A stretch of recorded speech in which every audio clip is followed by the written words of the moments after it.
This program is underwritten by the generous support of Stored Tech, technology solutions for computers, networks, and phone. Stored Tech, your technology, our passion. Firms deal only with prevention, the systems that block hackers and viruses. Stored Tech knows the root cause is actually good people doing bad things. So we offer a security training program which includes certifying all participants to show they understand the basics. Technology solutions for computers, networks, and phones. Stored Tech, your technology, our passion. I'd like to call tonight's meeting to order. It's a regular town board meeting, and it is Monday, May 15th, 2017, 7 p.m. sharp. Would you all please rise and join Councilman Tony Mennebier in saying the Pledge of Allegiance, please. I pledge allegiance to the flag of the United States of America and to the republic for which it stands, one nation, under God, indivisible, with liberty and justice for all. All right, thank you and welcome. We do have a public hearing tonight. And if you'll introduce the public hearing for the public, Karen? Sure, it's a public hearing, proposed local law prohibiting parking on portion of south side of Corinth Road, County Route 28.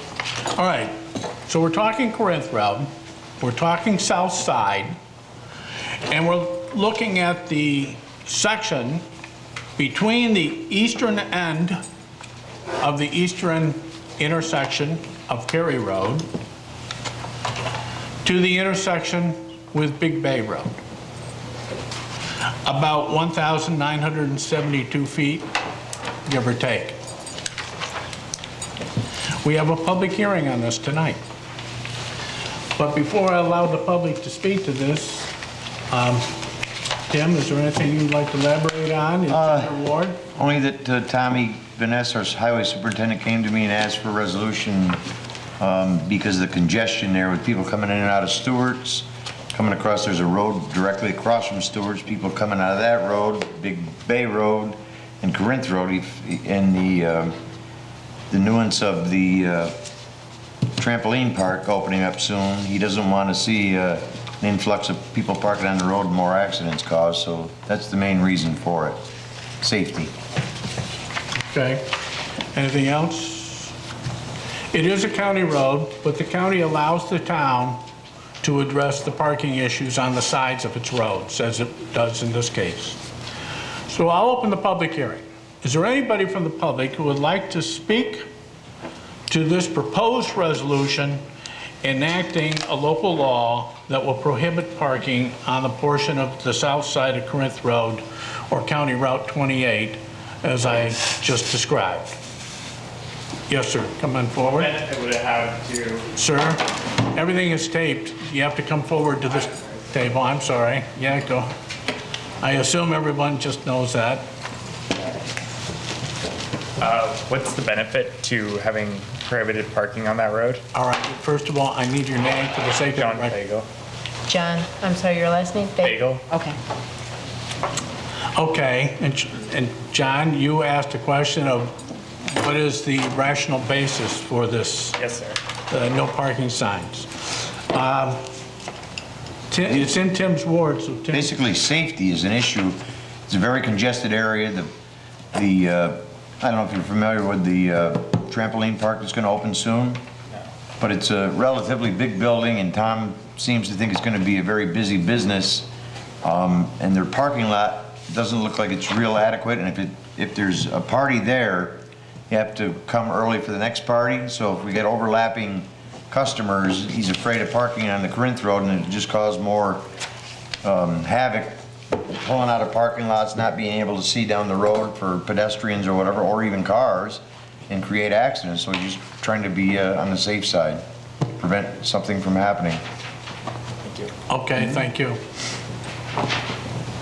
Yes, sir.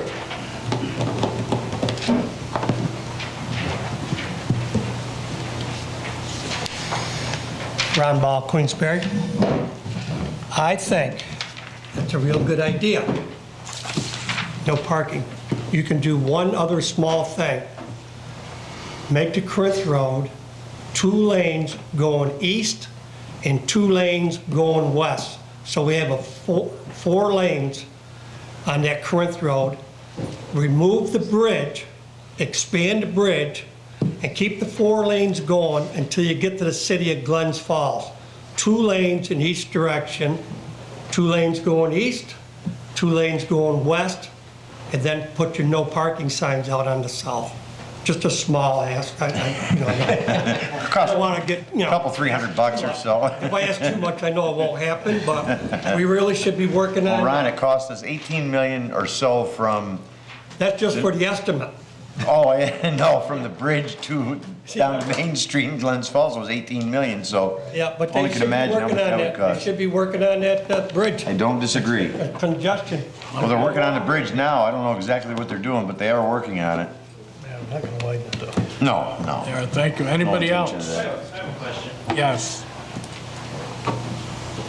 My name's Kevin Markham, and I'm a resident of Queensbury as well. I agree with 100% what you need to do. I agree with putting the no parking sign. What is your solution to help these businesses to be successful? What solutions have you guys brought, or what solutions have they brought to you to help make sure they have enough parking for each of these events? It's easy to say no parking, let's move on from there, but it's not so easy when cars are going to park there anyway. Obviously get ticketed or towed, I get all that. But what's our solution as a group to make this successful down for Exit 18 corridor? Well, exactly what I would think is when they go to the planning board, they have a site plan review and they're supposed to adequately show they have enough parking for the use that they have. And if they don't, then it's partially their fault, partially our fault, to be honest with you, I think. But certain uses have certain amount of parking spots per square feet or per person there, and that's the guide they have to go by. I mean, nothing's perfect. They can't get it Exactly, I perfect. totally understand that. You know, I run a hotel. I have 110 rooms. I have 240 parking spaces because we anticipated growth for conventions and meeting space and things like that. Exactly. When we did our planning sites, we do all these things. Obviously, for future, I think one of the things we need to look at is have all the solutions or variables in place so we can say yes or no, instead of having all these afterthoughts of why we need to put no parking signs up along the side of the road. That's all. That's my only comment. Okay. Thank you. Anybody else? All right, seeing none. Any further thoughts by members of the town board? Just so the public knows, this was brought to us by the highway department. It wasn't our idea. It's not saying that it's not a good idea, but I would agree with the fellow that just spoke, that we should be more proactive in the parking and keeping cars off the road so that there's not a need for parking on the roads everywhere in the town, not just on Corinth Road. All right, thank you. All right, I'll close the public hearing and entertain a motion. I'll introduce it. Introduced by Councilman Brewer. Second. Seconded by Councilman Irish. Roll call vote on this, please. Karen? Mr. Medivir? Yes. Mr. Clements? Yes. Mr. Irish? Yes. Mr. Brewer? Yes. Mr. Stroud? Yes. Resolution passes unanimously. All right, in the next segment of the town board meeting, I go through and briefly describe the resolutions before us, and there are 12. I'll briefly describe them, and then if there's any members of the public that have questions, thoughts, or concerns, I will give them the opportunity to speak to those resolutions. If your thoughts deal with another town board matter or town matter, I will give you the opportunity at the end of the meeting to speak to that town board matter. But this segment of the town board meeting is strictly dealing with the resolutions before us. So, Resolution 3.1, Karen? Resolution authorizing promotion of James LaFoy from Water Plant Operator 1 to Water Plant Operator 2. All right, this is promoting James LaFoy to an Operator 2. He's been 3 years as Plant Operator 1. He has been reviewed and tested by the department manager, Chris Arrington, and he said he's very capable, very responsible, and has earned this. Resolution 3.2. Resolution authorizing promotion of Frank Riccio from Water Plant Operator Trainee to Water Plant Operator 1. Okay, Frank Riccio will go into Plant Operator 1 position. that Jim LaFoy is vacating to move to Operator 2.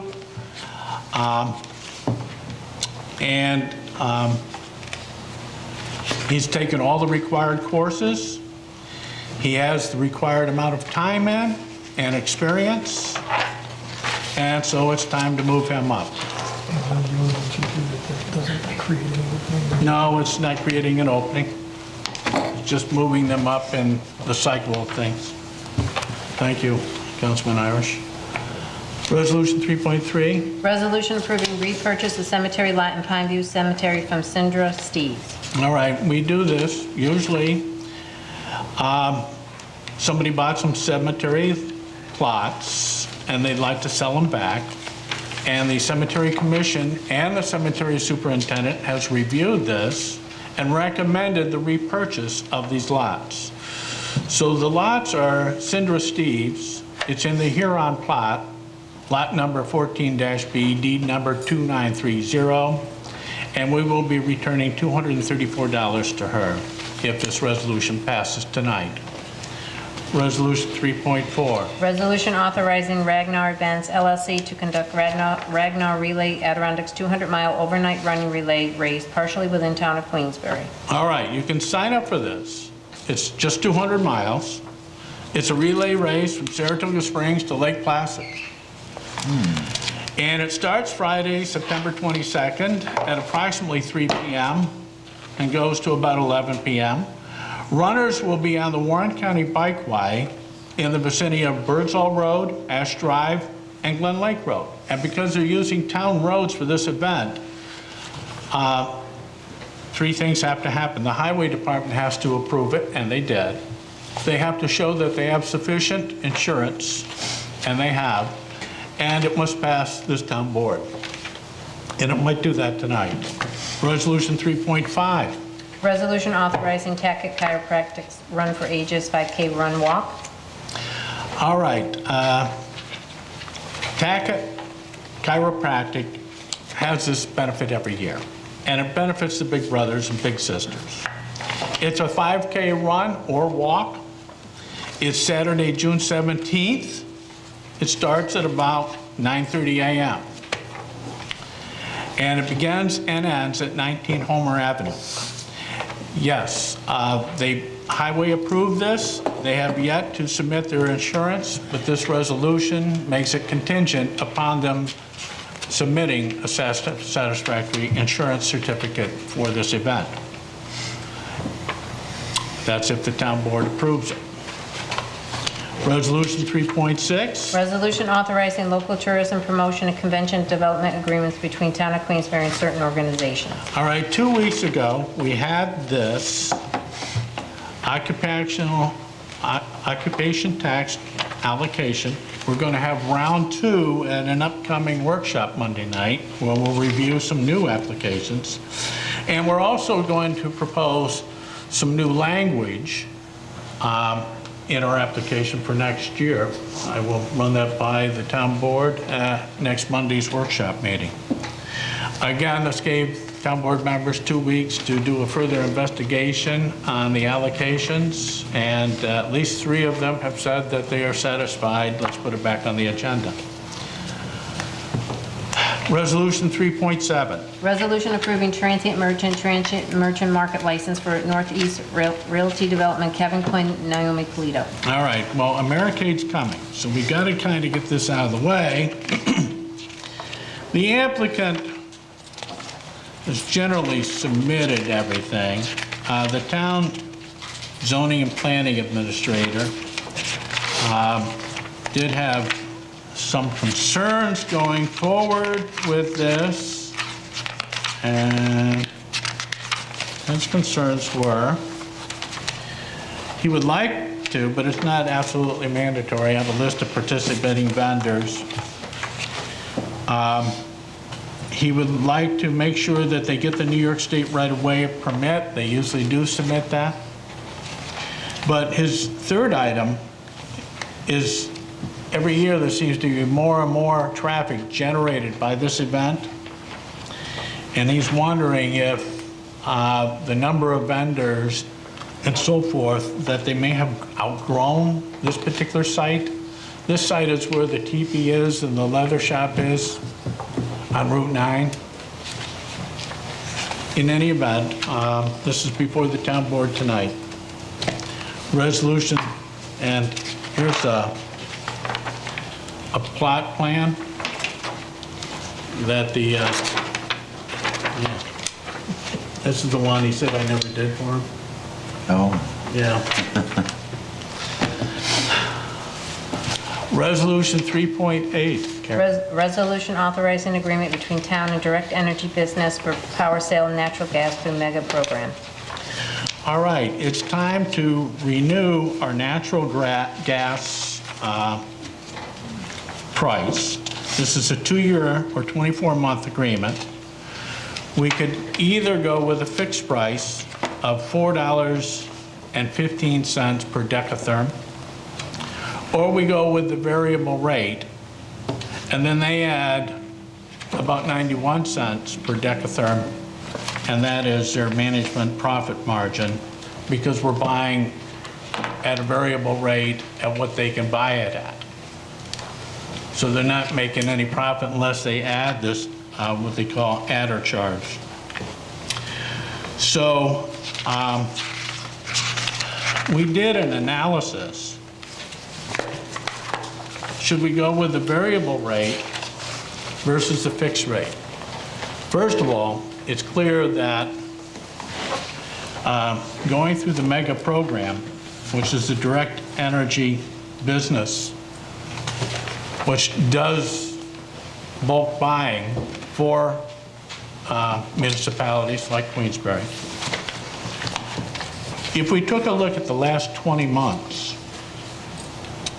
at a variable rate, we would have realized, compared to the market rate, we would have realized a savings, a per month savings of $733.53, going the variable rate compared to the market rate. Now, if you go with the flat rate, or if we had gone with the flat rate as we did for the last 24 months, compared it to National Grid's market rate, and we looked over a 24-month period, the average savings would have been $293.50 per month. So again, if you take a look over the last 24 months, the variable rate was much stronger in the last 2 years than the fixed rate. So it's a gamble. We're assuming that the variable rate trends will continue, and this resolution is set up to accept the variable rate. Doesn't mean that the town board can go with a fixed rate. But here's another thing to keep in mind. If you go with a variable rate, and let's say something bad happens in the world and drives gas prices up and it looks like it's going to skyrocket quick, we can call Direct Energy and say, we're going to take the fixed rate. What is it today? We'll take it. And we can tie into that. Now the reverse. If you take a direct rate and the rates go down and you say, oh gee, I shouldn't have taken the fixed rate, you're out of luck. You're tied in to the fixed rate. Now this is a 2-year program. So the thinking was that the variable rate would be the best rate for the town of Queensbury. Can you lock that in at any point in that 2-year time, or is Yes. that, okay, so any time during that two-year period? You can lock in whatever the rate is that day. Right. Right. But at any point during the 2 years? It could be higher, it could be lower. Got it. Yes, you can always change to a fixed rate, but you can't change from a fixed rate to a variable rate. so once you change the fixed, you're done for that 2-year You're period. done for that 2-year period, you tied into that. But Okay. if you take a look in the analysis of the last 24 months, the variable rate has been, given the town a better bang for its buck. Okay. Resolution 3.9. Resolution authorizing participation in Warren County Employment and Training Youth Employment Program. All right, Warren County Employment and Training Administration has submitted information to the Queensbury Town Clerk and is requesting the town's participation in Warren County's 2017 Youth Employment Program And this program provides for eligible youth between the ages of 14 and 21 to work with nonprofit and public agencies that can provide a quality work experience for them. And this is specifically to the town clerk's office is going to get an intern this summer. All right, so the idea behind this program is to train people to be good employees, give them experience in the workforce. It doesn't cost the town anything to be part of this. That's Resolution 3.9. Resolution 310. Resolution authorizing promotion of Dale Burrows from heavy equipment operator to working foreman in Town Highway Department. Okay, Pete Puelling. I'm sorry to see him go. He just retired the end of April. And Pete was one of our highest respected highway supervisors. I just want to thank Pete for all the good things he's done for the town and his expertise and his sense of right and wrong and responsibility. So he's retired.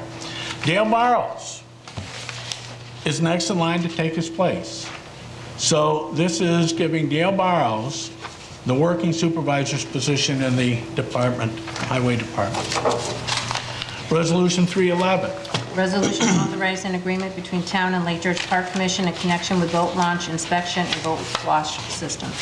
All right, the boat inspection and boat wash station have generally been running about $300,000 a year.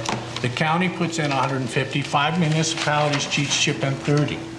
So this is, again, something that we've done the last 3 years, maybe 4 years, 3 years, is chipping in $30,000 to help this program. It's been tremendously successful.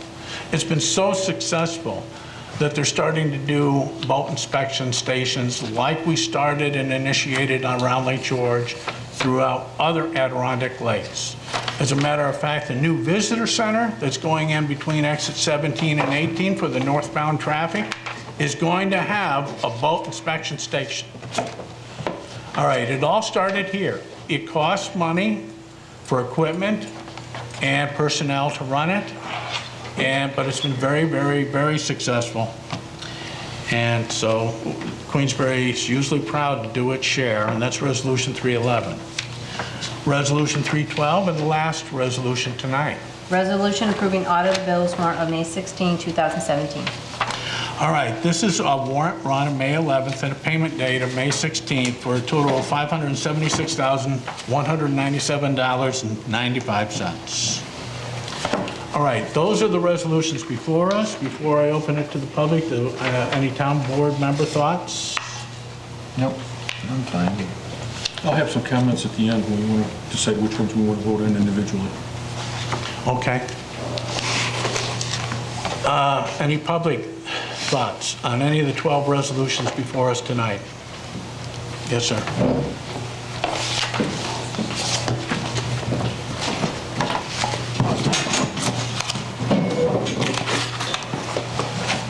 John Salvador, I'm a resident in North Queensbury. Resolution 3.6, these agreements that you're entering into with these various organizations, do they specify what benefit the taxpayer in the town of Queensbury is going to derive from the expenditure of these funds? Well, the town of Queensbury has 13 miles of Lake George's coastline. We have approximately 700 residents on the shore. We have several businesses such as yours. The quality of, the water quality of that lake is significant to all those people. John, I think you're talking about the wrong 3.6.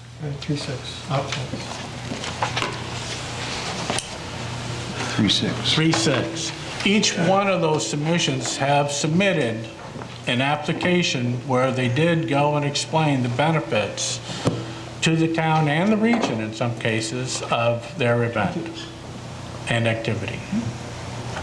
So it's not a standard agreement form. Each one is tailored to the organization that's... The response is, the form is the same for all of them. The response is their response. Yes. I mean, it's clear we're going to get some kind of a benefit that can be measured for the expenditure of this money. You just don't give it away. You have to get a service, a definable service. And not only that, you have to exercise oversight responsibility once this money is granted. Again, you have here these organizations. Most of these organizations are either private undertakings or private corporations. They just don't qualify to receive any kind of taxpayer money. You can enter into a contract with them for the performance or delivery of some kind of goods and services, but not just granting them some agreement. You have to be able to identify the benefit. What service are we getting for this money? For instance, West Mountain. What benefit is the town of Queensbury getting? The primary beneficiary in the West Mountain arrangement is West Mountain itself. And that's the problem. They are a private undertaking. They are a private corporation. And the Constitution does not allow this. I don't care how much good you think they're doing for the town of Queensbury. And that's true of all of them. And now you have here the World Awareness Children's Museum and the Chapman Museum. If we're not careful, before too long, we're going to have a museum district in our midst, just the way we got a library district, okay? Right. You're going to get fed up funding this, okay, from the monies you have, so we're going, the effort will be to establish a taxing district. Okay, thank you.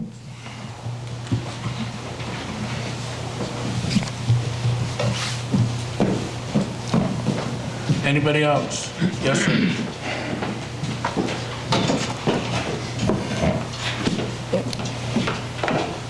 Excuse me. Good evening. My name's Frank Dietrich. I represent the Warren County Lodging Association. That's a group of over 35 hotel owners and operators in Warren County that represent over 80% of the occupancy tax dollars collected by the county. So out of 4.2 million, we're 33.5, something like that. We formed in 2014, and our goal is to improve tourism in Warren County. Tourism is the number 2 industry in the county. Because of the tourism industry, county taxpayers benefit from over $2,400 a year in tax-related benefits. So said a different way, for the services you get as a resident of this county, if tourism went away tomorrow, to keep the services, $2,400 would be your tax increase to keep that. So our goal is to make that a much higher contributor to the benefit of both the businesses, obviously, but also the residents of our county. We've been working and partnering with the tourism and occupancy tax group. Supervisor Strauss is a part of that, so we've worked together on that, including a study, independent consulting study that was commissioned in 2015, finished in 2016, focused on 3 items. How are we organized to compete in the tourism market? That's against other counties like Lake Placid or Essex County, Saratoga, the Finger Lakes region, Niagara Falls, go down the list of places people can elect to spend their tourism dollars. Second was, what's the strategy and how do we come together with a consistent strategy in Warren County to help promote the region as a destination for guests? And third, connects the dots with the funding, which is part of the resolution today.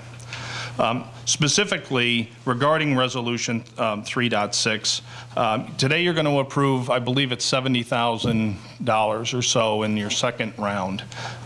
We do want to make sure a couple, just to complement the last statement, return on investment does matter. We do compete. Our tourism occupancy since 2009 has been flat inside the county with all the spending decisions. Over $24 million has been spent in that time, but the measurable impact in terms of number of guests who choose the Warren County in this region is a constant. So 24 million went to something. It's not, if we measure it in terms of guests arriving, we're not quite there yet. All good effort, just not quite there. So measurable results makes a difference. Today is not It's not a grant. Today's an investment decision that you're going to face for $70-some-odd thousand of money. And specifically, both the county law as well as the agreement signed by Queensberry. May I have a few more minutes, Mr. Supervisor? Can you wrap it up, Frank? Just to highlight the key points, based on the law, monies are to be allocated only for tourism promotion and tourist and convention development.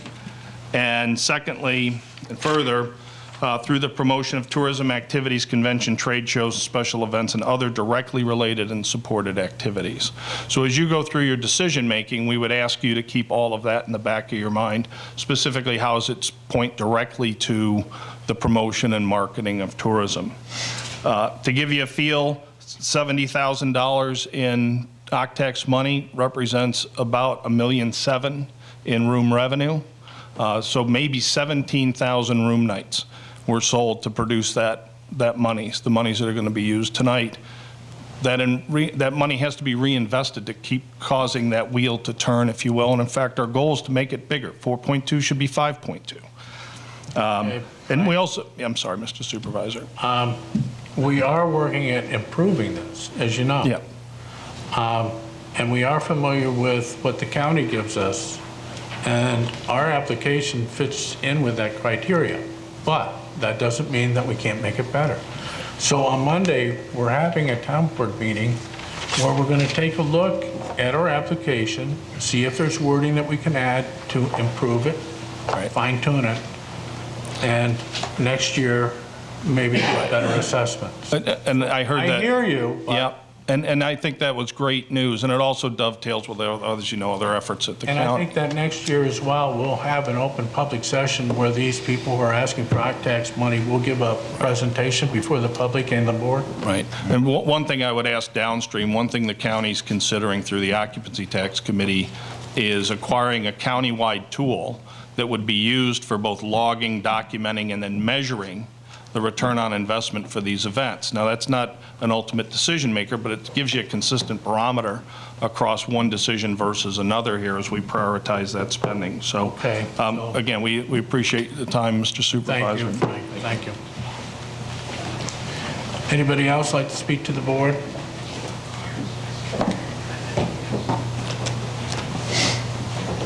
Hey guys, again, it's Kevin Markham.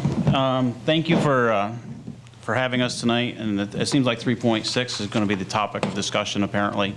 I don't know if the township is aware, I mean, you guys are aware, but I don't know if the citizens are aware of the efforts that you have made with the Lake George Chamber of Commerce in creating a Queensberry Roundtable, bringing some business partners into some of your decision-making abilities and things like that, which is great. I'm glad to see that.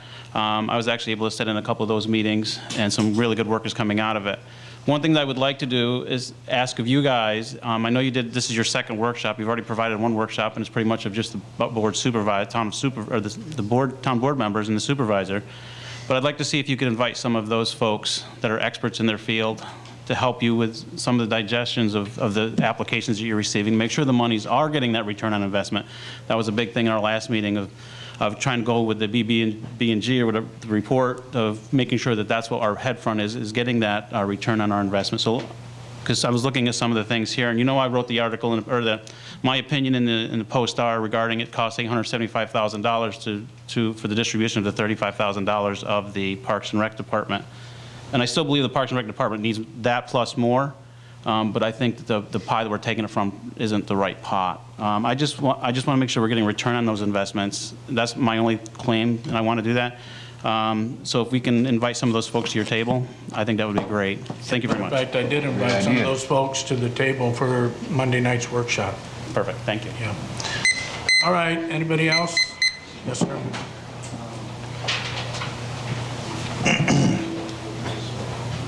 Cal Bain, Ward 1, 3.6.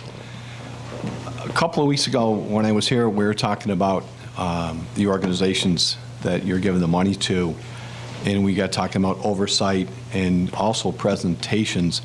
Did I just hear now that you said that all those organizations made a presentation either to the town board or to Warren County? I said starting next year, Hal, same thing I said to you last time you were up. Starting next year, we'll ask them to make presentations to the town board in a public realm. Oh, I thought you said, And initiating that, starting on Monday, I have some of the, this is still round one. I have some of the round two applicants coming to speak to the town board at a workshop on advocating and supporting their cause and the request for occupancy tax money. So they're coming to us in a workshop next week, next Monday. okay, and next year, each organization will have a presentation, and that'll be before the That's what public I'm also? thinking. If it's the will of the board, and I'm hearing it is. And the public will be The invited? public will be welcome. Thank you, You're appreciate it. welcome. Yes, sir?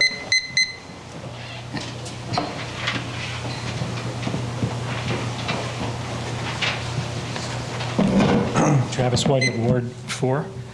On 3.12, the $576,000 worth of warrants that are approved every meeting, this is a lot of money, and a lot of it is never discussed. Some of it is, obviously, but $576,000 now, it's just 2 weeks after the last batch.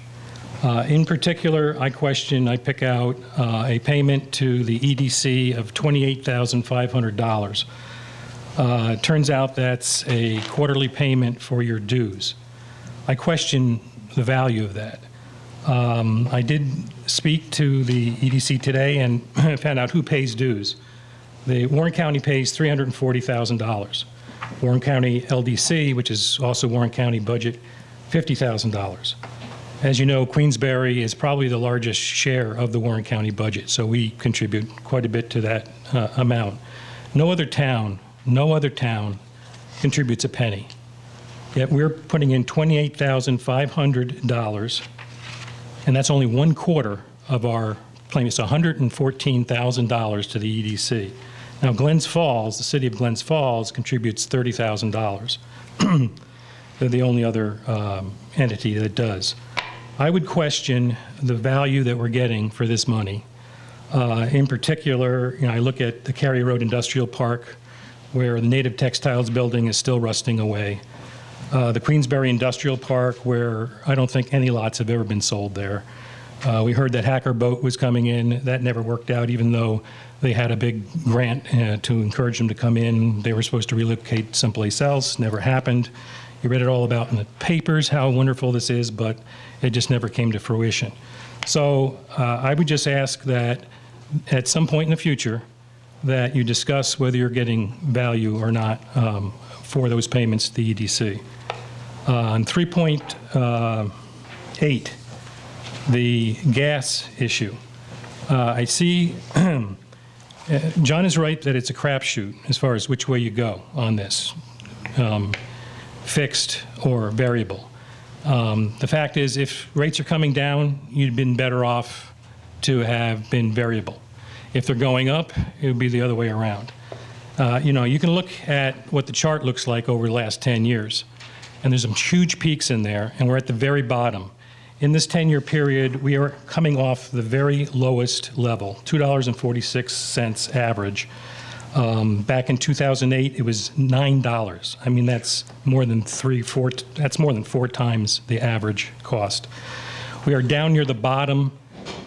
You would wonder whether or not there's any room to go lower. The largest natural gas company failed earlier this year. Prices are probably at the bottom. I would think that from the standpoint of looking at managing our budget, that you'd be better off looking at a fixed price rather than a variable price, because at least you know what it is. Okay, thank you. Well, thank you. Thank you.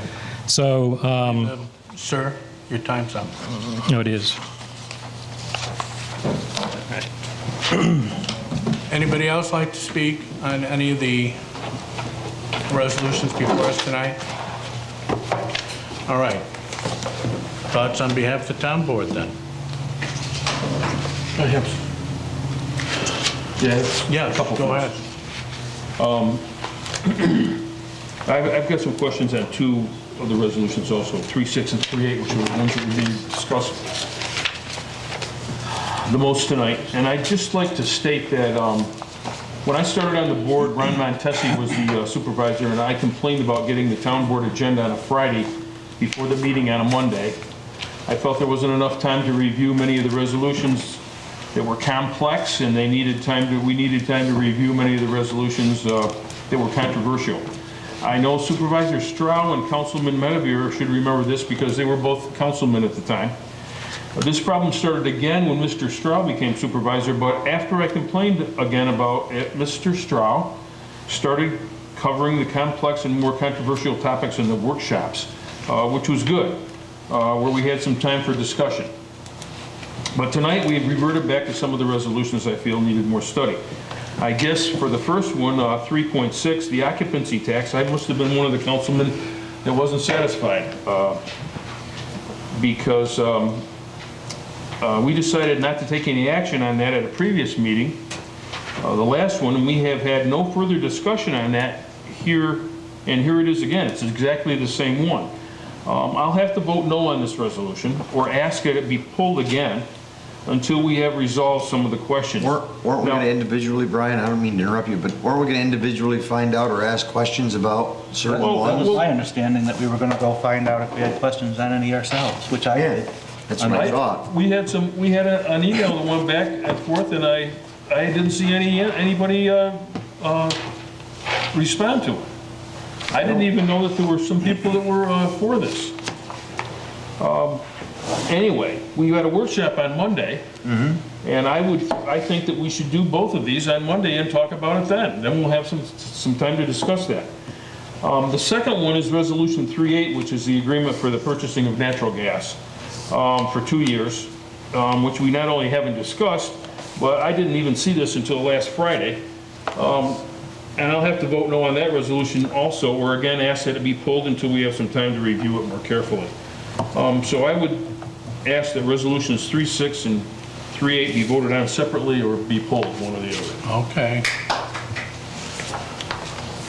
Roll call for 3.6 and 3.8. Anything else from the board? All right, hearing none. Let's do the roll call once first. Karen, can we do 3.6 first, please? Sure. I need an introduction and a second.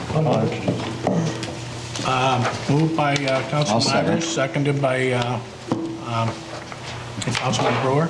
Okay, you said Councilman Irish moved it? Yeah, Okay. and Councilman Brewer seconded. Okay, so Mr. Clemens? Can we have discussion first, please? Okay. I know Brian did, but I had some comments. I didn't want to pile on his. For 3.6, I also have some concerns. I think that there are a couple of concerns too, actually. There are a number of companies or businesses that are on this list that quite literally don't meet the criteria or requirements for OCTAX funding. It's one of those, we've always done this way, so let's just keep giving them money kind of thing, so nobody wants to tell them no. So they've continued to stay in there. The other reason that I'm not going to support this is because I would prefer that these were voted on separately, so there are some in here that I would support, but unfortunately they're all tied to the same resolution, so I'm going to wind up voting no on the entire thing. Again, we continue to have companies that come in front of us that don't meet the requirements for OCTAX funding. We could certainly give them money out of our community development fund or another fund of the town, but we continue to go back to OCTAX, and I don't think that that's the right place to take this money from, so I won't be supporting that resolution. Okay, that's fine.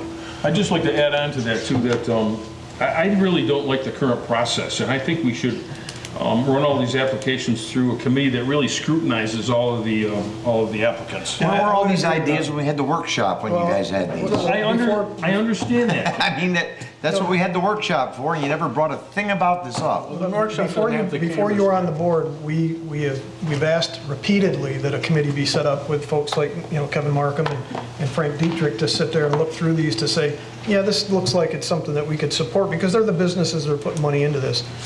They're going to do it at the county now, and I'm not saying it's a bad idea, Doug, but I just get frustrated because... But everybody thinks it's a good idea and it doesn't go anywhere. What I think we'd like to do is get to a point where the town board says, this is a good idea, we're going to create this committee, we're going to have a committee vet these things so that the town board can make a decision based on that versus, well, we've always given money to this group or that. I had no problem with that, and I think that's a good idea, but the frustration that I hear, I have myself is, we've had 2 workshops on these particular, I'm not on 3.8.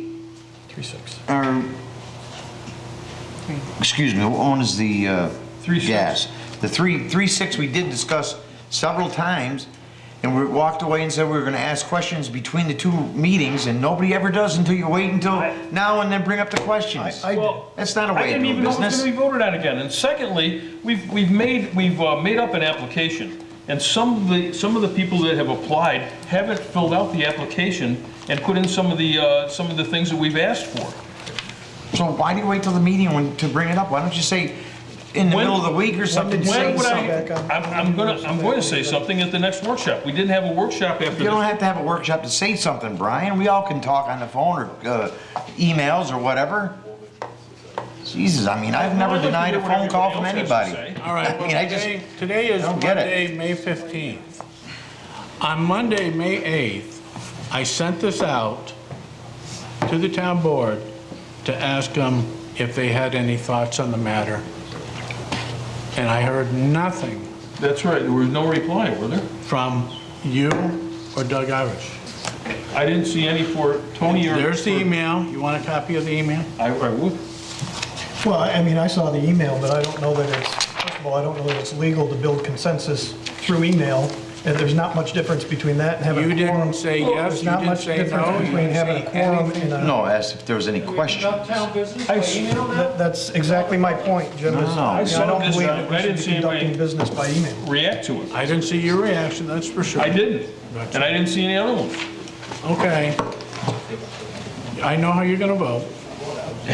Well, you knew that before you had to put it on your agenda. I put it out there to see, I didn't hear anything from you, Doug. Okay. Anything else? All right, so let's have a vote on 3.6, please. Okay, so I have then introduced by Mr. Irish and seconded by Mr. Brewer, correct? That's correct. Okay. Mr. Clemens? No. Mr. Irish? No. Mr. Brewer? Yes. Mr. Stroud? Yes. Mr. Medeville? Yes. A resolution passes. Roll call vote on 3.8. Well, we have an introduction and... Introduced by, moved by Councilman Irish, seconded I'll by second Councilman that. Brewer. We've got something And this is the agreement between the town and Direct Energy.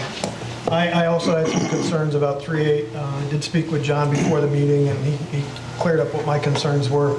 Obviously, as long as we can lock in a rate at some point during that 2-year period, plus what the trend has been over the last 20 months, I'm comfortable in moving forward with that. And also the analysis. I would have liked to have been able to know about this 2 weeks ago, a month ago, whatever, but... Hey, believe me, Doug, I had the same questions and I asked the same questions. I didn't know why we couldn't get out of the contract, but I was assured that we could because I talked to Chris at the water department. He's the one who did the analysis that was shown to us tonight, so I'm comfortable with it as well. Because I was going to vote no because I had process customer may use to rescind the agreement without penalty, and then over on the right it says rescission without penalty not permitted, so it's contradictory, but I'm assured that it was, we can move it, so I feel the same way as you do now. Okay. Anything else? Okay, roll call vote on 3.8. Mr. Irish? Yes. Mr. Brewer? Yes. Mr. Stroud? Yes. Mr. Medevere? Yes. Mr. Clemens? No. All right, now let's vote on the other resolutions, 3.1, 3.2, 3.3, 3.4, 3.5, 3.7, 3.9, 3.10, 3.11, and 3.12. Anybody like to make a motion for approval I'll make a of motion. those resolutions? Moved by Councilman Brewer, seconded by Councilman Clemens. So roll call vote on the remaining resolutions, please, Karen. Mr. Brewer? Yes. Mr. Stroud? Yes. Mr. Medevere? Yes. Mr. Clemens? Yes. Mr. Irish? Yes. Okay, they all passed unanimously. Any correspondence? No.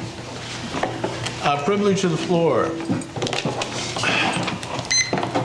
Yes, sir.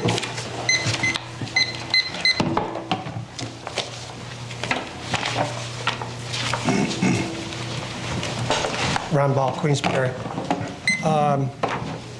3 or 4 years ago, John, you were already into the Rush Pond Trails, and you made a statement here at a meeting that you had estimates on the Rush Pond Trails of $2 million to build the trails. And so that got a lot of heads turning, especially contractors. You know, thinking about the airport out there, $1 million contract went to that work done out there at the airport, and it was done by someone from New Jersey. But about a month later, you make the same statement again that you had estimates of $2 million to build the Rush Pond trails. Well, I really got to thinking about that, and so I wrote a letter to the Post-Star. And in the letter, I discussed the Rush Pond trails, and also in a column I said where you said 2 different times, 2 different meetings, and it was right here on TV, that you had estimates of $2 million to build those trails. And you said you were going to do it for a lot less. And hopefully you did. And the question why I'm bringing it up is because this David Decker, did he help you in any way get the funding for that? Because it seems like if you got an estimate, it must have been handwritten or typed out, or somebody furnished the estimate how the work should be done and how you came up with a $2 million estimate to build the Rush Pond trails. And was that based on the funding? So did this Decker, which I don't know if you did or not, did he help you with it to get the funding? Because this Decker is in a lot of trouble. And he's already been criminally charged. And from what I understand, there might be even 22 more charges added to it. And this all goes back to the Lake George Waterkeeper, the Lake George Water Coalition Project, which you're a member of. And to get back to the Rush Pond Trails, you were a supervisor where Doug is seated, and Ron Matesi was on there. And all the blueprints and work come from the Warren County Water and Soil, which Ron Matesi was appointed to that position, I don't know, maybe by the governor or someone. And it seems like things aren't adding up quite the way they should. And I'm thinking that maybe the Queensberry's really getting himself into a lot of trouble here with all this money coming and nobody wondering where it all went. And now, last week you got into an argument, you and Doug called you a liar, and you called Doug a liar, and then you also said you were going to put something out to the press, which we all heard, and I didn't see anything come up in the Post-Star. The Post-Star didn't put anything in there about it, and I was sure that they would. I mean, everybody heard it. And so I'm getting to thinking, holy smokes, how many more people are involved in this? If John's just representing the town of Queensberry, and he goes and tries, or he gets the, because he's representing the town of Queensberry, so New York State audits him. And this audit comes in, and when the audit comes in, you don't inform anybody else on the board, from what I understood. And it happened back in 2014. Is that right, Doug? 2014 was the time? For the audit was 2015. It was in 2015. Did anybody on the board member or any board members know about that audit in 2015? Thank you, Mr. Thank you. Oh, I got a question for Doug. Up. I got a question for Doug. Your time is up. I know. Doug, can you answer the question? I didn't know about it. You didn't know about it? Brian, did you know about it? Nobody knew about it but you, John. And then they sent it back again, and the Warren County Sheriff got involved. I think there's a lot more that people ought to hear about this. Well, they probably will. They will. Thank you. No, as a matter of fact, it was an estimate by LaBerge, and Don Rhodes was the engineer working on the trail, that it could cost as much as $2 million. But thanks to members of the community helping, chipping in, the easement acquisition and everything, we only spent $200,000 to put the Rush Pond Trail in. Town of Queensberry funded it, right? Town of Queensberry funded it. So we didn't get any state grants, Ron? I put in about 1,000 hours of my own time and several $1,000s of my own money to make that trail happen. I spent 10 years. So, and as far as Dave Decker, he had nothing to do with it. I can see the game being played here about trying to Mr. Decker into everything and me. Mr. Decker successfully ran the Lake George Watershed Coalition for about 18 years. He was the administrator and project manager for all grants coming out of that. There were millions of dollars worth of grants. And, you know, what will come out of those particular charges, we'll have to wait and see. He hasn't been found guilty yet. As a matter of fact, I don't think he's even gone before a grand jury for an indictment. And he may have a fair explanation for all of it. But in any event, you know, I did share very often with this board my concerns with the way the grants were being administrated, and that's why this board unanimously agreed to hire Kathy Bozzoni to administer the grants going forward. All right, but I don't want to have a long conversation of that, because what I'm trying to not to do is bring a campaign that's going on into a town board meeting. I'd rather leave the town board meeting professional, dealing with town matters before us this evening. All right, having said that, the privilege of the floor is still open.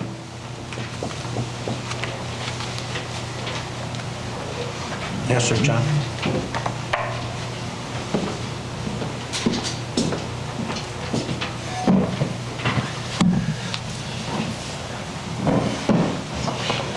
John Salvador for the record.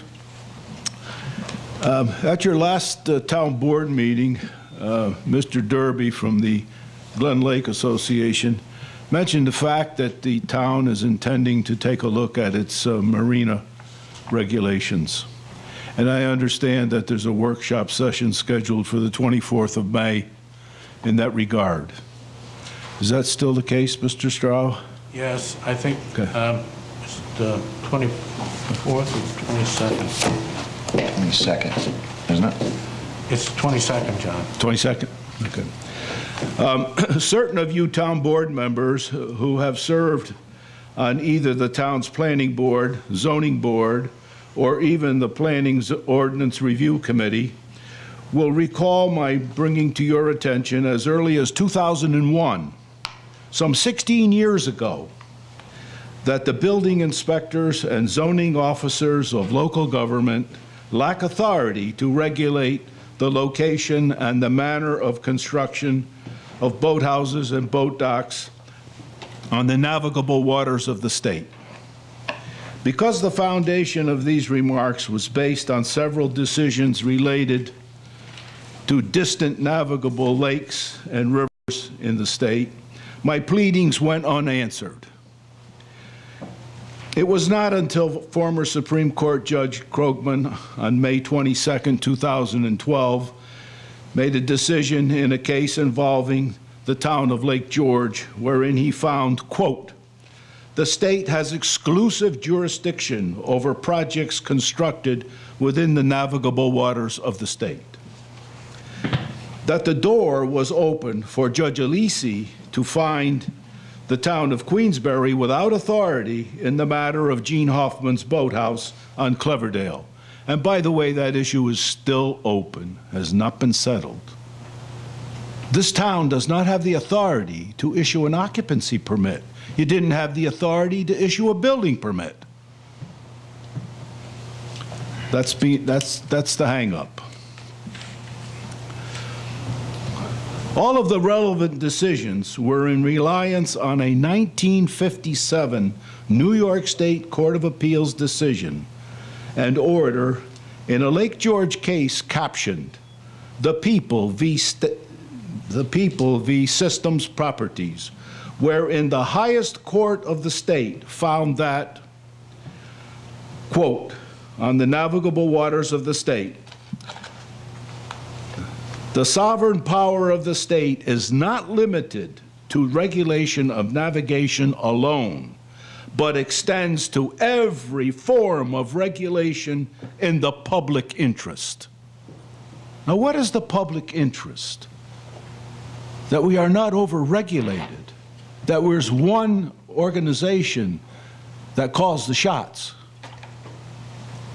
Every form of regulation includes, 1, the location and manner of boathouses and boat docks, the issuance of building and occupancy permits, and the regulation of assessments and taxation of land and structures in, on, and above the navigable waters of the state.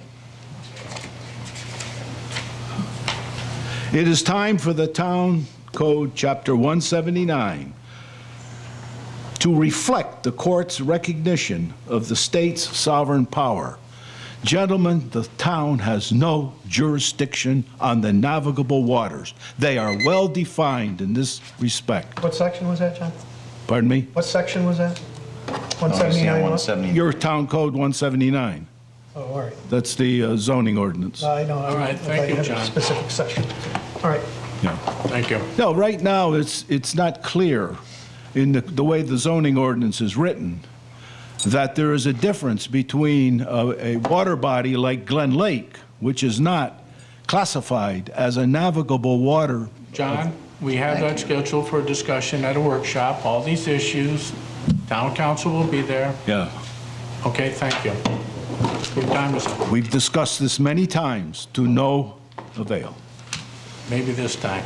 I'll rely on you to take care of this. All right, thank you, John.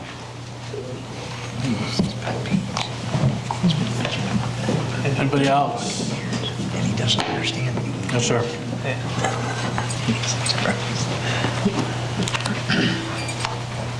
He's been to the Supreme Court. Travis Whitehead. Earlier this evening, we were talking about the occupancy tax, and the fact is that you already gave away $35,000 to the rec fund earlier this year. You just gave away some more now. Probably all worthy people, but not necessarily worthy of tourism or related dollars. And my suggestion is to think, it was suggested earlier by one of you, that perhaps it would be funded by your own development fund. I don't know why you don't take the $114,000 that you give to the EDC and better use it for your own purposes. You contribute, we contribute, I contribute, far more than $114,000 is our share of the county monies going to the EDC. And I don't see that we've gotten a great return from them. We have languishing industrial parks, but we have people here that probably deserve our monies, just not tourism-related monies. And I hope that you take that up and consider that on Monday. Okay, thank you. Thank you. Anybody else like to speak to the board? Yes, sir.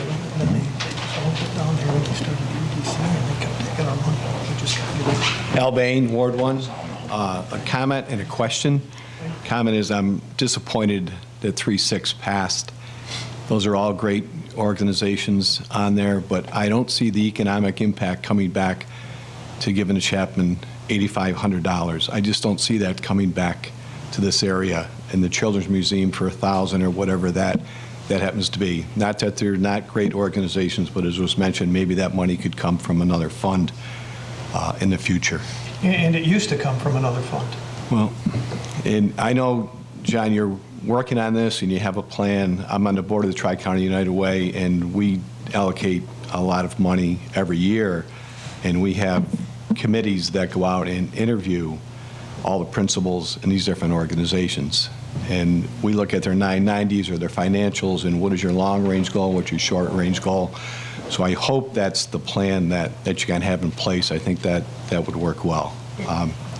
My question is, and probably Tony can answer this the best, at the Student Connection up there, I have, I think, 2 or 3 10-speed, 12-speed bikes that have kind of just been sitting in my garage for a long time. Is that something that the students could use, I know you said, that you won't rent to them, you're not going to rent to them, it's not feasible to do that. But if it was feasible, I would take those to like Rick's Bike Shop, have them go through, fix them up and stuff, and just drop them off, if that's something that you think would. Absolutely. They, a lot of people up there, motel owners have come to us asking, about bikes, and thinking that we would be the resource for them, because these kids, are looking for bicycles. So, I was talking to Rick about it as well, because he has some used bikes, but unfortunately, his bikes are very expensive. So we did talk about transporting the kids to Walmart so they could buy bikes if they wanted to, but if there are bikes available, by all means. And there's a woman who's running the connection that I can put you in contact with, and she could probably figure something out if you wanted to talk to her about that. Sure. Yeah, by all means, just let me know who that is. And they, the kids do, they do have the bus system, but a lot of them do get around on bikes because they live in the village and just outside of the village. So we talked a lot at the meeting about bike safety and bike laws, and bike helmets and all that stuff. So if you have some bikes, there's another organization, Freedom Cycles, and that's a group of, it's an individual that put this together, and he's putting people in rehab on bicycles. And they're actually doing a ride next Friday night that we're sponsoring. It's going to be in Gurney Lane, and we're bringing, I guess, about 12 to 15 bicycles for these folks in rehab, and this is drug and alcohol rehab, and they're teaching them how to do mountain biking, be free on bikes type thing, and get them back on their feet. So I have his information, and if you really are willing to give up some bikes, I know he'd be willing to take some bikes off your hands. Sure. Just send me who I should contact. Yeah, that would be a great thing. He would be thrilled to death. Okay. So, when he gets them ready, I'll get a hold of contact and drop them off.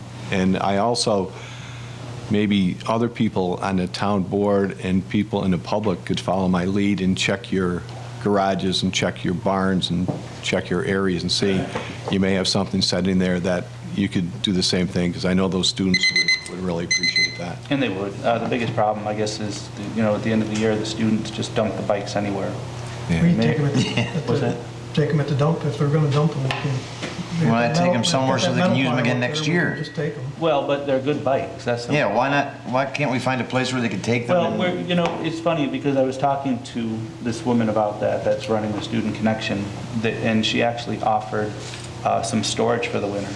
I don't have storage at our place. We're totally maxed out. But she said I have plenty of storage. So, and I have a van that can collect bikes. So, if we're all up to it, we can. Yeah, if she had storage, I don't see any sense in throwing them away. Yeah, and then crazy. Kids can use them, even if it's for a fee, because as long as they have to have some responsibility for the bikes, bring them back, and they can get their money back for them.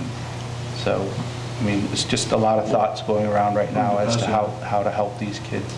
Sure. I know Brian's going to talk about it, but the meeting was pretty fantastic. The number of people that showed up to it, I was impressed, and a lot of people are on board with this. So I think we're going to do a lot better than I think Mayor Blaze thought we would be doing in the first year. Nice. And if you need help in the fall picking any of those bikes up, I have a number of trucks available, and if you do need more storage, I have plenty of storage to be able to store those bikes so they could use them in coming years too. Just let me know. We, of course, we're doing I'm going back and forth, but we're doing the bulletin board in our store. So if you want, to advertise the bikes there for them too, we could do that as well. Yeah, if you've got like flyers or posters, I can put them right in the farm stand or something too. Or we're working on that. We had a meeting today about it. They're putting together some brochures, flyers, cards, and so we will have all that stuff. But it's again in very preliminary stages. Okay. I'd be happy to bring those out and put them up any place too. Okay. Sorry for taking up so much time. I don't want to hold you up, Hal, but just to piggyback with your discussion on bicycles, Tony, and maybe you and Brian could take the lead on this with your discussions at the Student Connection. A lot of times in the summer, I see kids driving back and forth on Route 9, dark clothes on, nothing illuminated, on bicycles. Just make sure that they understand what they should be doing to stay safe when they're out riding at night, reflective gear, lights, those kinds of things. I think that's going to be critical. I know we had a couple of kids that were run over there a few years ago walking up the side of the road, so I just want to make sure if we're going to give them bikes, let's make sure that we give them something that actually meets the requirements for riding at night. Exactly. And make sure they understand they should be riding with, with some clothing on that lets people see them. So. And I'm sure you guys will address that, the safety part of it and everything too. There was a group that in I think it was the Outer Banks, and forgive me if I'm wrong, but they actually did backpacks, knapsacks, and they filled them with stuff, and a lot of it was for biking, and it included lights. Everything was donated. So these kids would go to an orientation and get a knapsack, and it would have, safety, bike safety stuff in it. And I thought, that's a great idea, but I think we're a long way off from that at this point. One step at a time. Yeah, well, they're saying baby steps, but I think we're getting a little bit quicker than that at this point. All right. Thank you. Okay, there's a report right there that I didn't know if you picked one up, that I'm going to do tonight on this whole student connection thing. Thank you. Okay, anybody else from the public? I just have an FYI on what you two gentlemen were just talking about. I run a hotel in Queensbury, and we actually have 2 J1 students who work for us every summer, obviously different students. Kevin. And we supplied them 2 bikes. The only thing we do, then we run them to Walmart and they get to pick out their helmet. But what they have to do is they have to return the bikes to me at the end of the year. But they have use of the bikes all summer long. And I've had them for 3 years, so it's time to get some new ones. But I've gotten 3 years out of the bikes I've gotten. The students do bring them back if you ask them to, so. Okay, thank you, Kevin. Anybody else? Seeing none? Let's go to town board discussions. Who did we begin with? Tim? I'm good. The only thing I had to talk about was that no parking thing. Okay. Discussed pretty well. The only thing a few people have touched on the OC tax with relation to the recreation department, and I know that it may have gotten confused over the issues of what that money was for with the recreation department. Steve Lovering does a great job of providing us with detail on what events they're having that do promote tourism in the area, heads and beds, overnight stays. They got the bike races going on up at Gurney Lane, those types of things. And as part of that, within that OCTAX criteria, things that you can use the money for, they've identified some things that will help them promote those events going forward. So I think some people are under the misconception that just because it's a town department, it doesn't deserve or doesn't warrant OCTAX money. They do actually qualify for it, and they've done a good job with identifying those areas that we've asked them to so that we can consider that. So I just want to make sure everybody is aware of that. Not everything they ask for comes out of OCTAX. We have a capital improvement fund that for a lot of the maintenance and rebuilding parks, those types of things, that comes out of our capital improvement fund.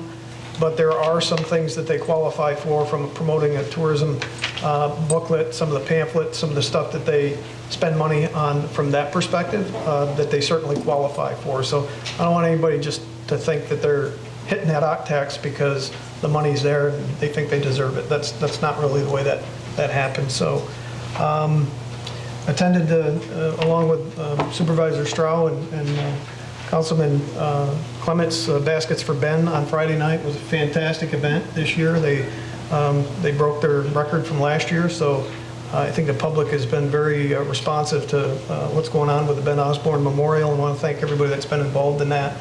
I know the volunteers work extremely hard to pull that off every year, and Bill Osborne and his family have done a great job, and I just want to give kudos to those folks as well. The only other thing that I need to address, John, is getting a lot of calls from people about ward boundaries and not understanding when the change was made. Some of it was due to the highway pickup, some other things. I know the Board of Elections sent out the notification already that your districts have changed and your wards have changed, but I've also had people tell me that they either haven't seen it or they threw that away or whatever. I think that maybe there's an opportunity for us to put either an ad in the paper or do something to let people know that we're directly affected. They did change ward.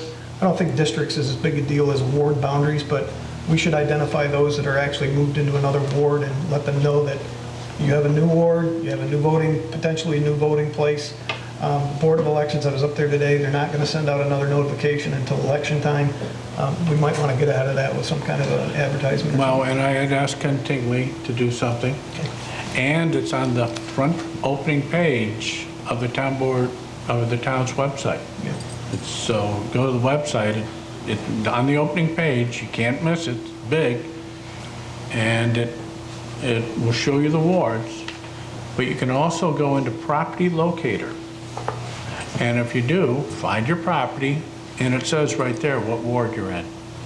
Was that updated? Yes. There's a listing by street too, I think, alphabetical order Yeah, by there's street. also a listing by street. So it's in the town website in many, many ways. And I don't, it'd be nice if the Post Star could follow through on that, but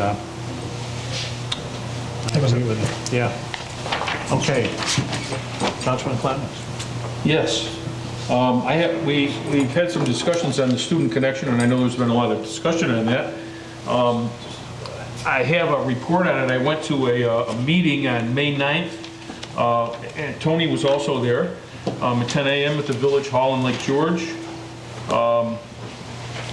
Mayor Blaze began the meeting by saying he was pleasantly surprised to see so many people attending. There were 23 signing an attendance list with names, phone numbers, and email addresses. Everybody introduced themselves, and several groups were represented, one of which was a national group support group named Inter-Exchange. And I think these are new. I don't think that Mayor Blaze had talked to these people before. He had not. So come to find out, Inter-Exchange is a U.S. Department of State designated J1 visa sponsor of the Summer Work and Travel USA program. The attendees of Inter-Exchange representatives Clay Lewis and Leslie Kalassi, I guess, explained that Inter-Exchange has expanded over the last 3 years, and now they represent 28 tourist area groups across the country, including, and these are not all of them, but Virginia Beach, New York City, Algonquin, Maine, Cape Cod, Massachusetts, the Outer Banks, North Carolina, Rehoboth Beach, Delaware, Ocean City, Maryland, to name just a few. And they're anxious to help our communities to coordinate with program participants and U.S. host employers to facilitate the program. They offer regular interaction with the communities who host the students, specifically with the local officials. You can view their website, and by the way, if you want a copy of the report, there's a copy on the table here, so the website is written on there. Another organization is also called Intrax. They're also a U.S. Department of State designated J1 visa sponsor, and you can view their website also. Mayor Blaze explained that today's group is being put together for the health, safety, and welfare of the students, which you're talking about. And I think those backpacks are a good idea, but I think you're right, they're not going to be able to get to it this year. Who will hopefully return home and after having a positive experience in return, and urge others to join the program in future years. He suggested that the job positions that these students fill, and this is important, I think, are not taking away from our local youth. He remarked that the village of Lake George couldn't even get local youth to apply for lifeguard jobs, much less restroom cleaners and other such less attractive positions. The mayor admitted that the last 10 years have been somewhat unsuccessful in the sense that some students had no lodging and were found sleeping in the park. In another instance, a fire broke out, and when asked about by firefighters, no one knew how many students were living in the quarters at the time, but luckily everyone escaped and no one was injured. Mayor Blaze suggested that a board of directors be formed and include himself representing the village of Lake George, Ron Conover representing the town of Bolton, Dennis Dickinson representing the town of Lake George, and myself representing the town of Queensbury, plus 3 other community members from churches, businesses, or Chamber of Commerce, or other kinds of organizations, to make an odd number of 7 for voting purposes. It was also suggested that volunteer work groups be organized to cover different issues like translator or translation services, housing needs, communication, services, Facebook, website development, transportation needs, banking services, and social security registration. Patty Kirkpatrick, and I assume that she's going to continue to do that, has in the past been the volunteer student liaison person for approximately 1,000 students, 100 businesses, and 120 housing units each year, and hopefully she will continue to do that in the future, but she needs a lot of help. So any volunteers, I'm sure, would be It's a lot of work. gratefully Gee. accepted. One of the discussions that took place at the meeting included student orientation. Some ideas were providing handbooks for incoming students, providing cultural activities, offering a website or Facebook page with information on employment, housing, and other common important issues, and providing a backpack with welcoming and orientation materials, which we probably won't get to this year, but it's a good thing to look at in the future. Another discussion focused on the orientation of the smaller businesses. The larger businesses like the Great Escape and Fort William Henry seem to understand the program to a much greater extent than the smaller businesses, but many times those smaller businesses provide a second or third job to the visiting students, but they have little knowledge of how the program works and what's expected of their organizations when interacting with the visiting students. Tony Medevere, as you probably already know, has graciously offered to provide a gathering place with some office space for students in the rear of his bicycle shop next to the House of Frankenstein. And this is an important one for those people that were asking about the $1,000. The inter-exchange representatives were impressed that the 4 local communities had offered $4,000 in total. That would be $1,000 each from Lake George Village, Town, Bolton, and Queensbury. And remarked in that most other tourist area groups there was no money offered, and if it was more like $100, to which someone remarked, most likely most of this money will probably be returned. The meeting ended with Mayor Blaze thanking everyone for coming and committing to contact the participants and to set up other meetings to continue the process. He explained that we got a late start, so may not be able to do all the things that were suggested, but committed to being more organized and offered a more comprehensive program than in previous years. For me, I thought that was a great meeting. And there's much more for me to learn as we continue the process. So hopefully people that were asking about the student connection know a little bit more now. Have we, John, have we gotten an executed agreement back yet from the town and village? No, we haven't. And Tony, did you have anything to add? Well, the one thing you already touched on, and I wanted to stress more importantly than anything else, was the point that people continually make that these kids take away my kids' jobs. It's not the case. First of all, these kids are not here yet. They don't have jobs yet. So if your child wants a job, get up to the village and apply for them, because there's tons of jobs up there. And every single storefront except for mine has a help wanted sign up front. So get up there and apply for the jobs now. You will get first dibs over the students because you're there first. But more importantly, these jobs that these kids take, your children probably wouldn't want. And they are cleaning toilets.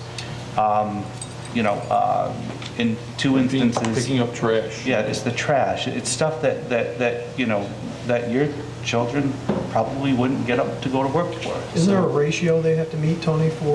There's ratios that they have to meet in like, I guess, for the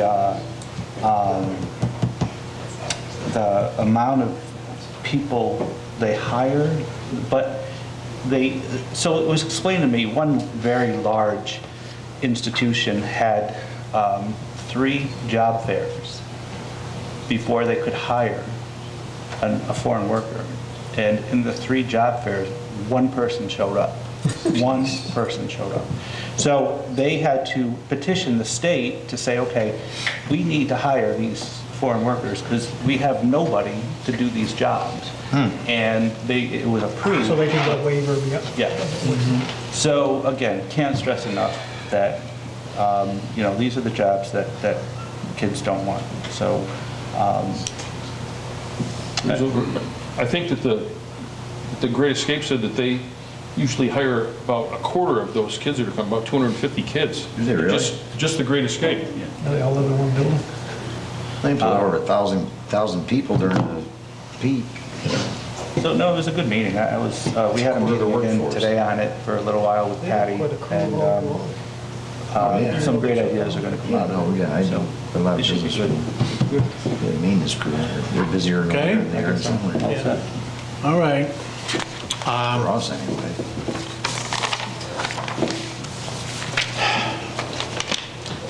Well, the Albany Business Review, March 24th, 2017, another article on our successful Exit 18 area.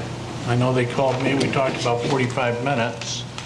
Is that 19 is going to pop too? Yeah. What? I did mention 19 that. is starting to pop too? Yeah. Marilyn Van Dyke sent a thank you note to all of you for her nice retirement gift. I'm not sure I got everything. I know you all wanted to contribute, right? That's right. I don't know anything about it. What'd you give her? Oh, that's right, we were going to kick in. That's right. Hello. I took care of it, don't worry. It was $20 a piece, right? It was, wasn't it? You guys didn't That's ask all right. me. That's all right. No, Marilyn. I wasn't here. You know, But you got to kick in for Bill. Yeah, right. wonderful. All right, the annual spring waste pickup. Due. All right, due bag with biodegradable bags, please. Grass clippings, pine needles, leaves. Do place tree limbs not to exceed 8 feet in length and 4 inches in diameter. Do not put them in the street. Put them on your lawn aside the street. Do not place materials on the roadside the weekend before the scheduled pickup. Do contact the Highway Department, 761-8211, if you have any questions. Do not mix topsoil, sod, trash, rocks, sand, stones, heavy materials in with the leaves, grafts, and pine needles. And if the bags get over 50 pounds, they may not pick them up. Do not use any bags other than the biodegradable bags. In other words, don't use plastic. Do not place any limb larger than 4 inches in diameter. Already said that. Do not place yard waste generated by commercial ventures like professional landscapers, lawn care at the roadside. All right, the 2017 scheduled pickup dates. Ward 4. They finished early. They finished early, but they usually do go around again to check. That was from May 1st to May 12th. Ward 3, the 15th through the 19th. So Ward 3 is this week. Ward 2 is May 22nd through the 26th. Ward 1 is May 30th through June 2nd.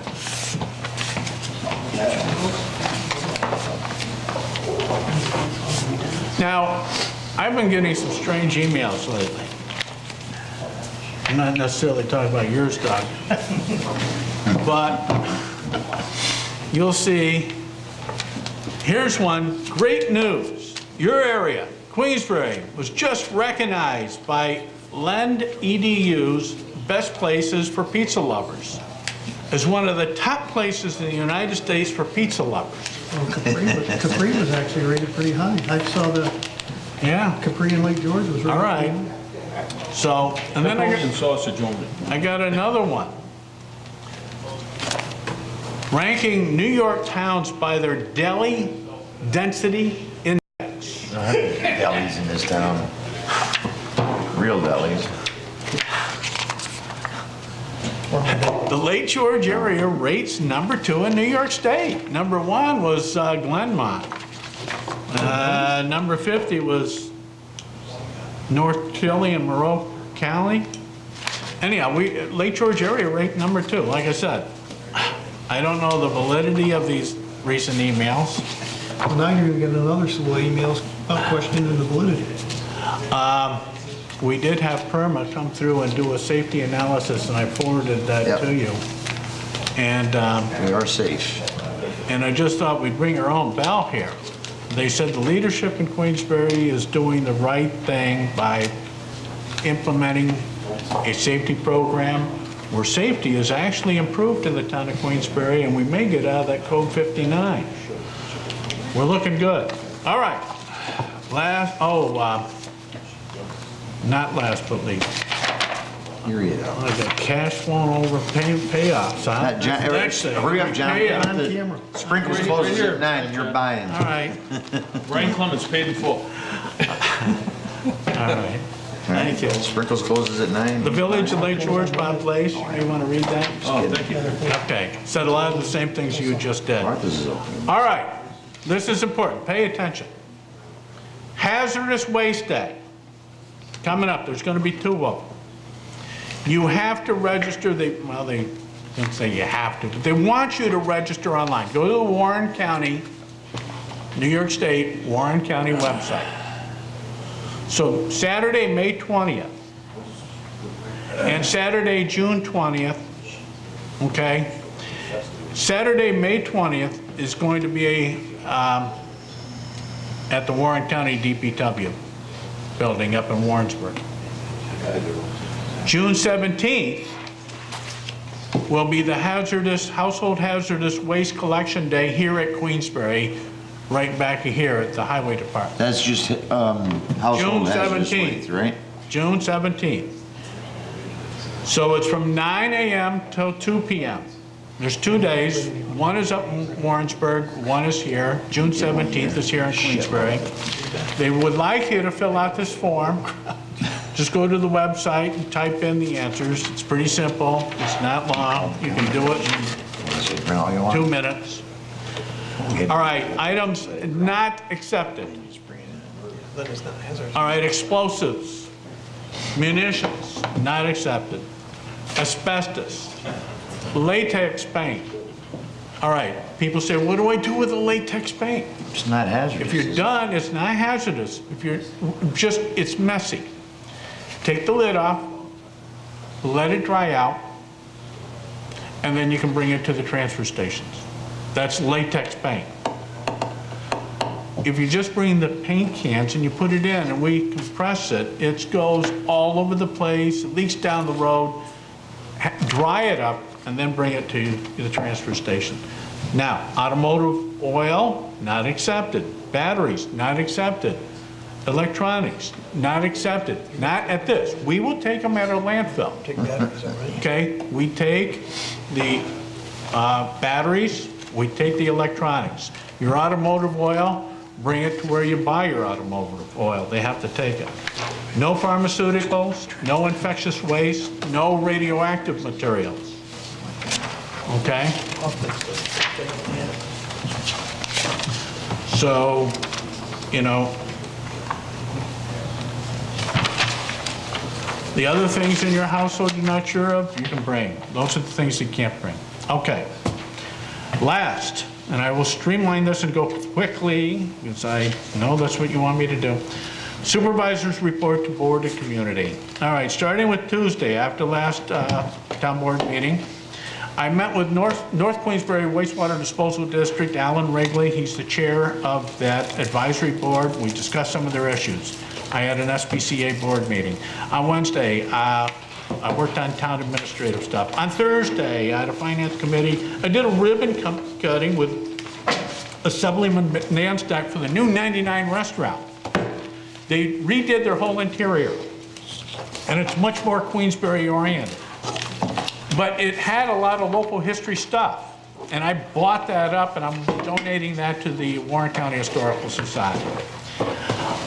Friday was my birthday, so what did I do? I worked with the Rotary Club and the Queensbury Land Conservancy in the rain, in the cold, with the ticks, and we worked on developing trails off of Division all day long. Uphill both ways? It was nasty. All right, on Saturday, I Love My Park Day, New York State, I Love My Park Day. I worked with Region 5 DEC. Find all this stuff. And cleaned up the Lake George battlefield. He's in an email. On Sunday, I attended the World Awareness Children's Museum 20th Annual International Cuisine Dinner and Auction. It was a great fundraiser held at the Great Escape Lodge.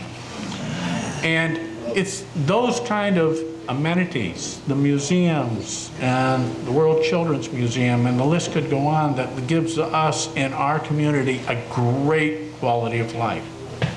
I know a few other communities that offer as much, as our community do. But you know why that happens?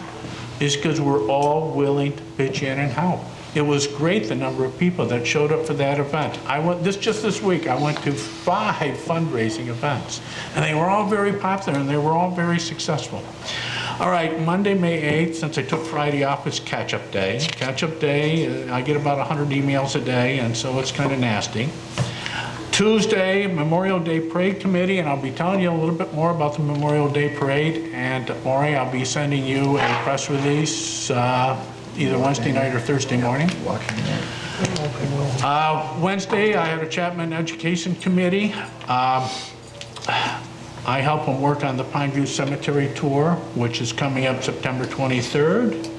I also met with Supervisor Dennis Dickinson and Lake George Conservancy Executive Director Jamie Brown. They're looking at some, they can't let this out to the public, they're looking at some potential lands for conservation and for passive recreation. Met with some Assembly Point folks to discuss some Assembly Point issues. Met with Greg of SmartWatt. He gave me an update on where they are in the process. And specifically, well, what he did was, he has an assessment of the National Grid-owned lights in the town of Queensbury, and he's offering a rough estimate of what they would charge to buy those lights for us and install LED lights. But we have the option of buying those and taking them over, don't we? Yes, we do, and we're going to look at all those options. I mean, CTL, National Grid has options it wants us to look at. Why would we want to buy them? Because it's cheaper for us to do it that way than let the... We're going to do the full assessment. I'm just telling you, you know, that... No, I understand that, but I don't see the benefit in buying them. Well, you haven't seen the numbers yet. Right. When you do, I talked to a guy who was the supervisor of the town of Union, down near Binghamton, and they went and they bought their fixtures, and what he told me, I don't know the exact numbers, what they're saving per year by buying them themselves. But don't we, when we put a light up, don't we buy it anyways? We have to pay NIMO for it, right? So we own it. Yeah, we pay them a tariff, we pay them a fee.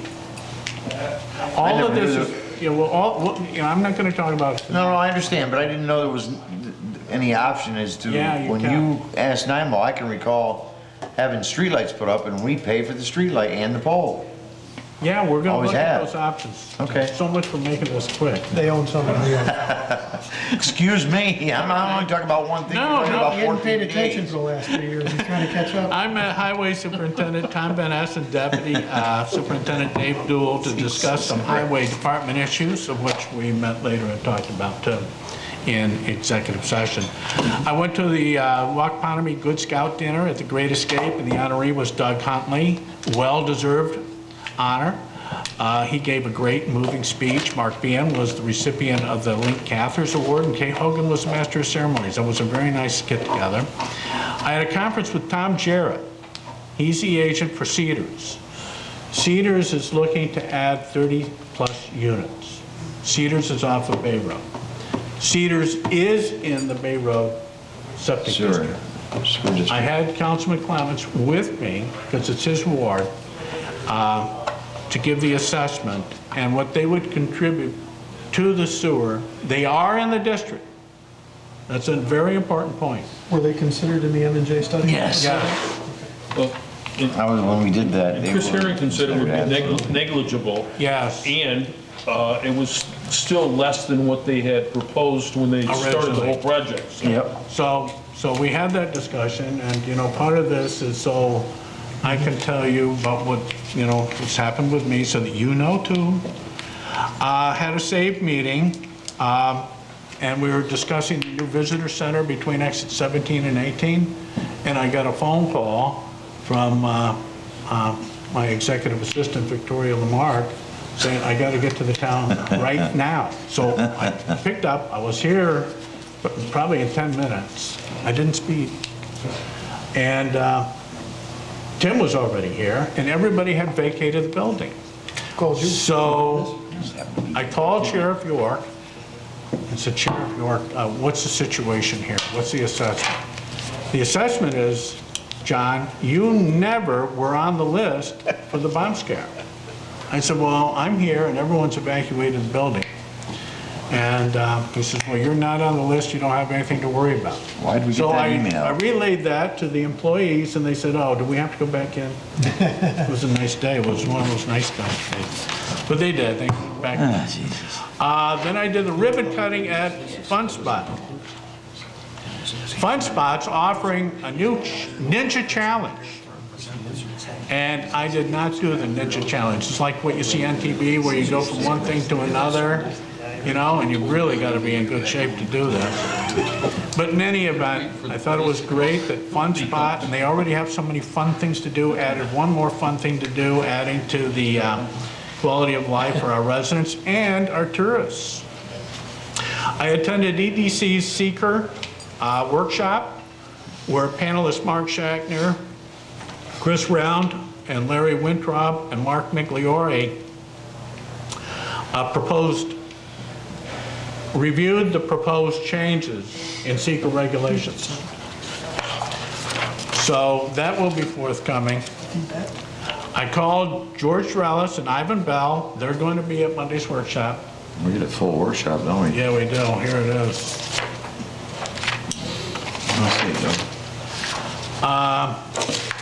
And then we had a special town board meeting, executive session. You guys already know what that was about. I think it was very productive. Sponsored and attended the 7th annual Baskets for Ben. Like Councilman Irish pointed out, it was a great event. And as you know, Beverly and Bill Osborne and their extended family, I should add, have offered benefits to our community, like the literary initiative, Ben's book stations, and many other things that they do for our local children in need. Saturday, May 13th, I attended the March of Dimes for our Babies March at SUNY Adirondack. Both Senator Little and I gave speeches of appreciation, and then we did the 5K walk together. So I want to thank all the families and their supporters who showed up for that event. And then I came and worked in the office on Saturday, catching up on the town administration stuff. And then that night, I went to Lake Theater's 50th fundraising dinner. I have not laughed so hard as those guys telling stories about interesting, funny stories about what's happened to them in their 50-year history. That was the Lake Theater's 50th fundraising dinner. It was another big success. Sunday, I came in and worked, and I know it was Mother's Day, but It was Mother's Day, not Father's Day. Right. And Christine probably enjoyed being alone. Today, I went to the county EMS building, and there's some good things and some things to think about that came out of the meeting, but nothing is going to happen right away. And then I prepped for the town board meeting, and here we are. Okay. Now. And then at 8:45, you went home. That's right. This is great. All right. This year's Memorial Day Parade. Okay, it's going to be Monday, May 29th. You guys got the invitation? Mm-hmm. Everyone got the invitation. This year's theme is freedom, courage, sacrifice. The parade. It's a collaborative effort between the city and Queensbury. I got the two together in 2001. That was the year of the first Queensbury Glens Falls Parade. And we're still doing it. Hopefully it doesn't rain. It's a lot of work. If it does rain, we're going to still have the remembrance ceremony in the Recreation Ice Center on One Fire Road behind the YMCA. This year's Grand Marshals, there's 5 of them. Usually we only have 1 or 2, but this year's there's 5. Why? They're all World War II vets.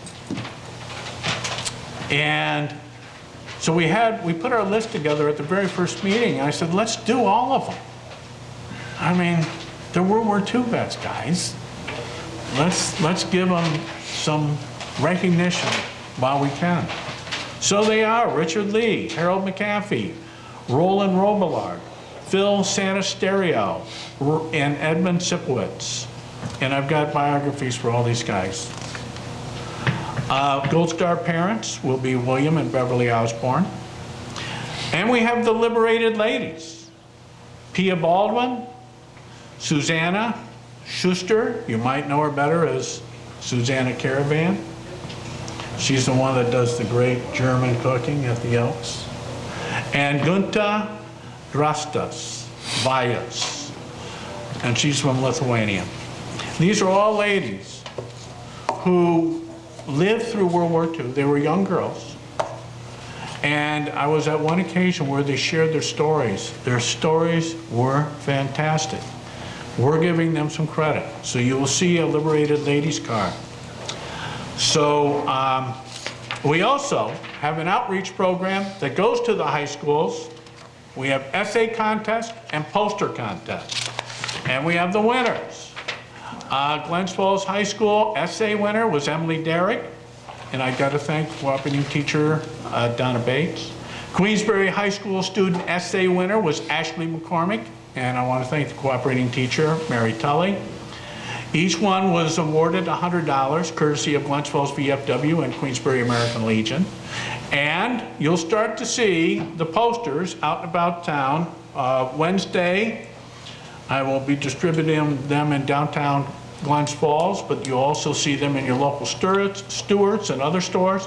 All right, the poster winners from Queensbury, first and second place, Abby Garand and Nikki Fideli. Cooperating teacher, I want to thank Mackenzie Monroe. Glens Falls, Courtney Stevens and Destiny Combs. And I want to thank cooperating teacher Susan Botch. Those will be awarded $50 for first place, $25 for second, courtesy of Glens Falls VFW and the Queensbury American Legion. And the committee that helps me to form this parade, Joan Aldis, Tim Benner, Carl Fosco, Tony Garcia, Colleen Tarantino, Wayne Wright. So that's the Memorial Day Parade. And you know what the Memorial Day Parade is all about? It's not for veterans per se, it's for those who sacrificed their life for our cause. And Veterans Day is another day, and that's worthwhile, but people don't realize Memorial Day is for those people who gave literally everything for our causes. All right, so we want to do what we can do to show our appreciation for that. That's Memorial Day. Okay, Sid, I'm done. Okay, I'll make a motion to adjourn. What a surprise Motion, that is, huh? well, wait a minute. I got to thank No, you don't have to. Joe Barlow and Look TV and our sponsor, Stored Tech. All right. Motion to adjourn made by Councilman Brewer, seconded by Councilman Clements. Sure. All those in favor say aye. Aye. Aye. Goodbye. Adjourned.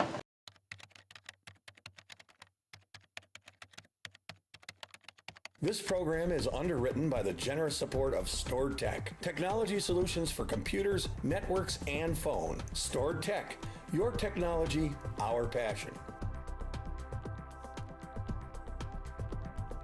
Firms deal only with prevention, the systems that block hackers and viruses. Stored Tech knows the root cause is actually good people doing bad things. So we offer a security training program which includes certifying all participants to show they understand the basics.